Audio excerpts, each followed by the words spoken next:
Hello guys, welcome back to this channel. In today's video, I'm going to show you new sprinkler immersion in Grow a Garden. Okay, let's get into it guys. From the Grow a Garden new install update, we will get this sprinkler immersion.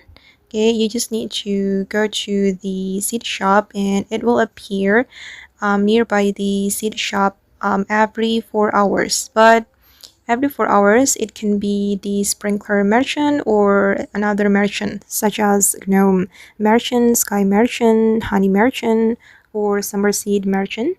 And I'm so lucky, guys, because this sprinkler merchant finally appeared, and I'm going to open it. Okay, and these are the items from the sprinkler shop. There will be tropical mist sprinkler, and I'm going to buy it. Berry blusher, and the spice sprinkler and sweet soaker sprinkler, and I'm going to buy them all.